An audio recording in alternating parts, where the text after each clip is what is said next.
everyone. Welcome to the Women Are Worthy show. Whew, Lord have mercy. You guys know that I created Women Are Worthy show as a platform for women where we can speak our truth, support each other. We also have men that are part of the village. Today we have the honor of having the one and only Sister Mildred D. Muhammad. As the ex-wife of the DC sniper John A. Muhammad, Mildred shares a very passionate and personal details of her experiences involving fear, abuse, victim blaming. We want her to share her story. So without further ado, we want to thank, and we are so honored to have Sister Mildred Muhammad. Thank you for having me. I appreciate this opportunity to share my story with your audience. Okay, so we want to thank you, first of all, Sister Mildred Muhammad, for being on our show. You are one of those women that I look upon as being courageous, sharing your story, and just being a beautiful human being. You're an author, you're an advocate, you're a global keynote speaker, an international expert speaker to that for the U.S. State Department. You're a certified consultant with the U.S. Department of Justice, Office of Victim of Crime, CNN contributor, domestic abuse survivor. Lady, what aren't you? You got 50 million jobs, 90 million titles. What you doing? Trying to bring awareness to domestic violence and abuse. That's my passion, that's my mission, that's my purpose. Can you share with us, since this is your passion and your mission and your purpose, can you go back? Because so many people have reached out to me when I told them you were doing the show. Can you tell us a little bit about your experience, your journey that you went through that brought you here? Because one of the things I talk about is we're all in the same book, we're just in different chapters. Now that we have the COVID, domestic violence has skyrocketed. Correct. And I don't think people are realizing it because it's disguised under the COVID. So now we're worried about people who are dying, who have COVID. We're missing the piece of the people who are being abused in the households, children, wives, spouses, and things like that. So can you share your story? Because you're a remarkable woman. Mhm. Well, thank you for that. Well, my story is when John returned from Desert Storm, he wasn't the same person, as I'm sure you've heard many people from the military, spouses from the military say that. He was not debriefed, and because he was not, then he wasn't able to detect and he was diagnosed with PTSD. PTSD at that time was not as serious, but they didn't have all of the resources available like they do now. You can go just about anywhere to get resources about PTSD. And so as we're going along, not the same person, I began to express how much I like, for example, this scarf. I said, wow, I really love this scarf. The next day it's gone. I would purchase dinnerware, and he would break them all except for three bowls, three plates, three saucers, three forks, three knives, because it was he and I and our son. And so as time went along, he had two more children, our two daughters, and he decided to get out of the military. Once he got out of the military, we had our own business. He started to entertain the female customers. You know, he was fixing more than the cars. He felt because they didn't have fathers around for their children, that he would be the surrogate father. And so I told him I wanted a divorce. And he said, why? I said, well, you're acting free. You may as well be free. That's when the real stuff started. He still had a key to the door. So he would come in the middle of the night. I could hear the key going in the lock and turning. He would come down the hallway. I would open my eye to a sliver. I would watch him walk in the room, walk around the bed, lean over to listen to me breathe, stand up, and walk out of the house. He did that 3 times. The third time, my daughter woke up and he picks her up and says, here's Taliba, which he's not supposed to be there. So I had the locks changed. He was supposed to come over and have the locks changed for us because my son told him that I was getting the locks changed. And you have to be careful what you tell your children when you're going through a situation like that because they don't know. It's daddy and it's mommy. And so He said he would come back, but he didn't. So I had to sit in the chair, prop the chair up under the door with the knife until the locksmith came, which was a couple of days later, to fix the lock. Get one thing fixed, you notice something else is wrong. My phone stopped ringing. Picked up the dial tone to picked up the receiver to make sure a dial tone was there.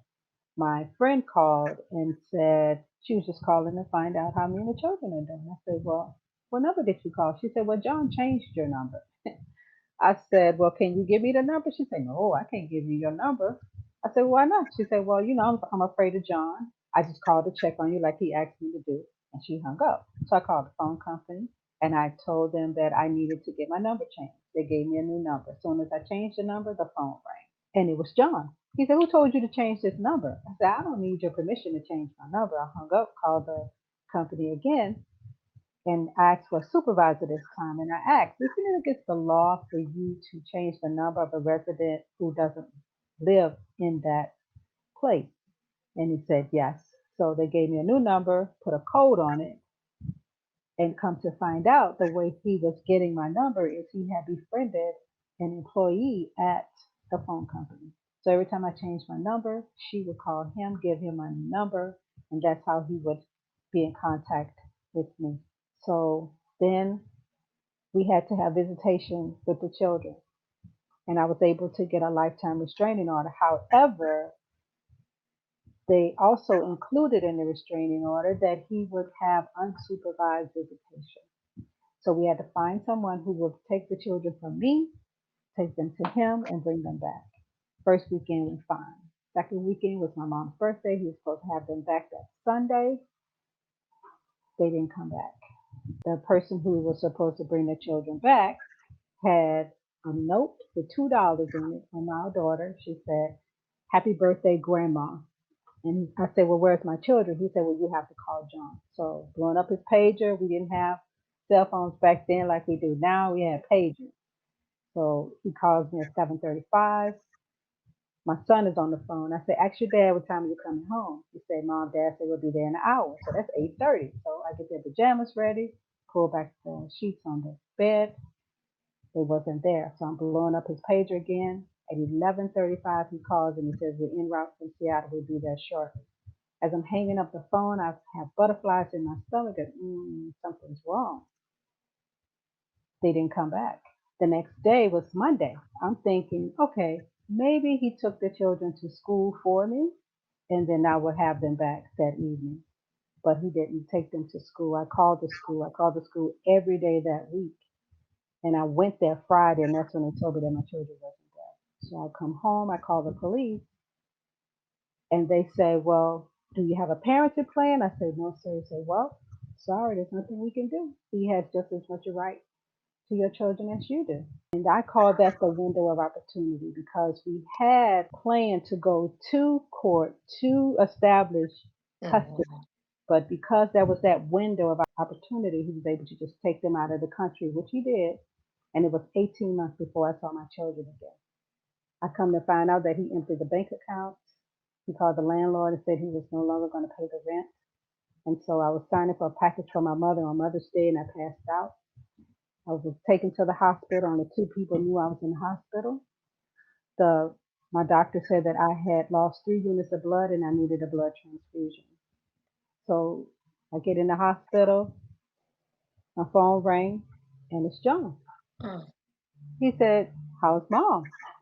I said, she's fine. I said, why won't you let the children call me? He said, we don't always get what we want, do we? See, the victim and the abuser have a dialogue that only those two people understand. He had told me earlier that you have become my enemy, and as my enemy, I will kill you.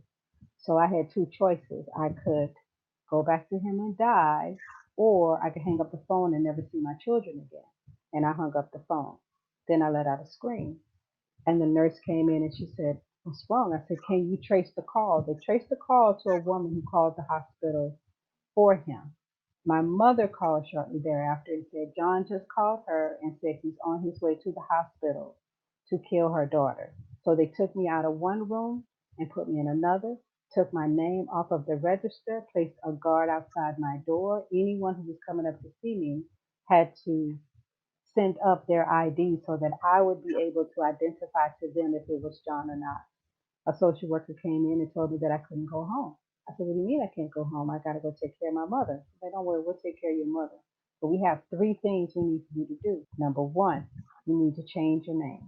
Change it to a name that when someone calls you, you will respond. So my safe name is Millie. Number two, they brought me different clothes because I was unable to wear the same clothes that I was wearing when I got there. And number three, I would have to disconnect from everybody that I know because no one can know where I'm going. They were putting me in hiding. So we waited until it got dark. They brought me different clothes. We went out of the back door of the hospital. A car was waiting. I had to slouch down in the front seat, but I was watching the open windows and rooftops because John's motto was one shot, one kill to the head, never leave an enemy behind. They drove me all over the city when the shelter was right across the street. So I got to the shelter. The staff person said, you know what? You're in luck. You get your own room. Like, I want to be in the shelter. But I was in the shelter and I'm thinking, how did I get here? I'm a businesswoman. I have three children, married for 12 years, and I'm in a shelter. The judge gave me a lifetime restraining order.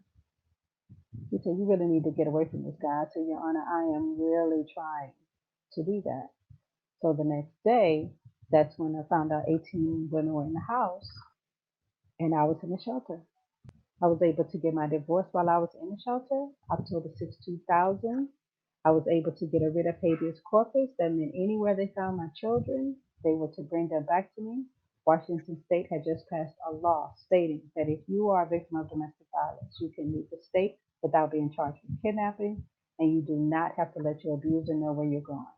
So my sister calls while I'm in because she's in Maryland, and she says, Mama's sick. Can you come and help me to take care of her? I said, well, yeah. She said, well, have you found your children? I said, no, but I can wait over there. So I came to Maryland, although they said I fled to Maryland. I came to Maryland because my mom was sick and my sister needed help to take care of her. While I was here, I called the FBI. I told them that my children were no longer in the country. The agent came by and he said, Miss Muhammad, how do you know your children are no longer in the country? I said, well, my cousin is a private investigator. He said that when you're looking for someone and the trail runs cold, that means that they are no longer in the country. He said, okay, Miss Muhammad, what paperwork do you have? I gave him my writ of habeas corpus, pictures of my children and John.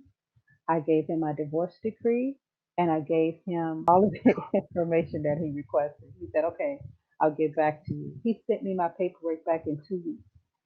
And he said, I'm sorry, we can't help you, but we're going to refer you back to Seattle because this is an ongoing case.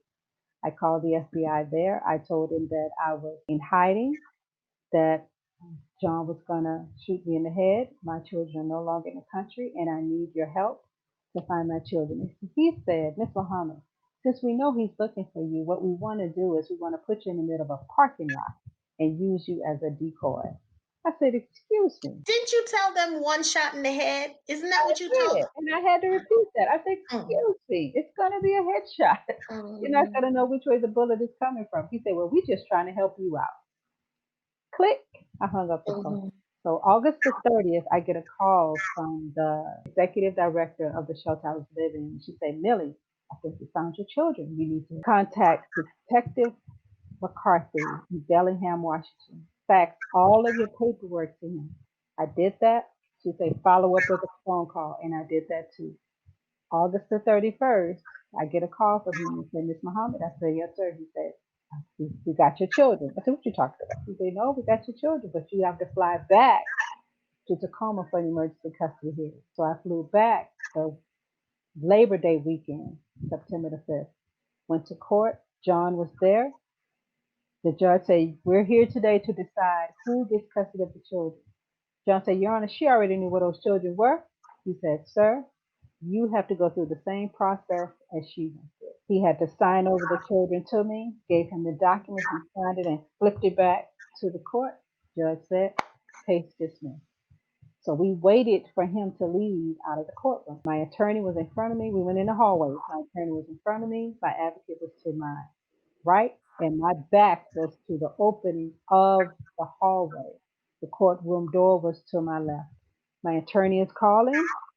I feel a presence. I turn, it's John, and I take off down the hallway. My attorney and my advocate, they looked at me, they looked at John, and they ran too. We all ran around down the hallway, around the corner, looked back. John put his hand on the courtroom door and said, "Gotcha." My attorney said, "Oh, hell no. You need to leave out of here tonight." So we go down to the substation because there's a police station office in the courthouse. And we told them what happened and asked, could we go out of that back door? They say, no, you need to go out the front door just like everybody else. We're walking in like a triangle. So everybody had each other's back. We Mhm. found out the children were at social services. We went over there, got my children. My son was the first person I seen. He was trying to wear an afro, but he had a going on it. I said, honey, I should have said, honey, I'm so glad to see you, but his pants was on his butt. I said, this is not going to be an issue, right? I heard my daughter, mommy, mommy, mommy. I said, I can't see you. I can't see you. I was just crying. My attorney said, look, the man is trying to find to kill you. We need to leave. Mhm. Got in the car. We drove to the Y. And that's when I called my mom and I say, Mom, I got him. She said, I'm so proud of you. Unfortunately, my mother passed before they were able to see her, but they talked to her. And I told them not to be angry because grandma held on long enough to make sure that you guys were safe with me. As soon as she knew that, then she let go.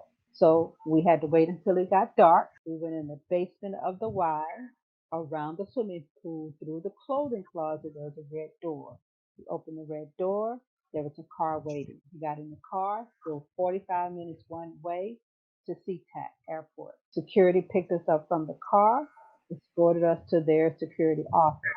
Once the pilot was ready to take off, he radioed security.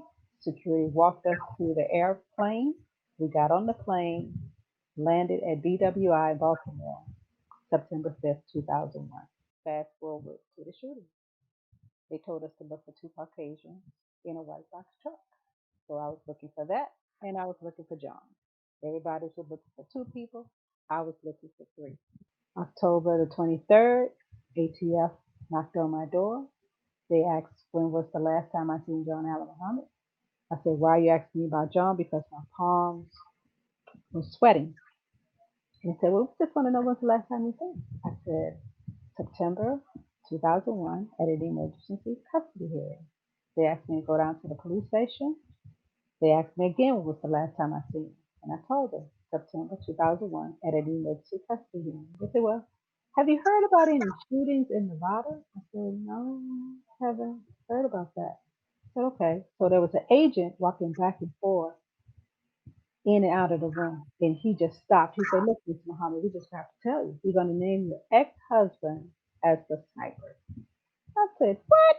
John? Yes, ma'am. My head hit the table.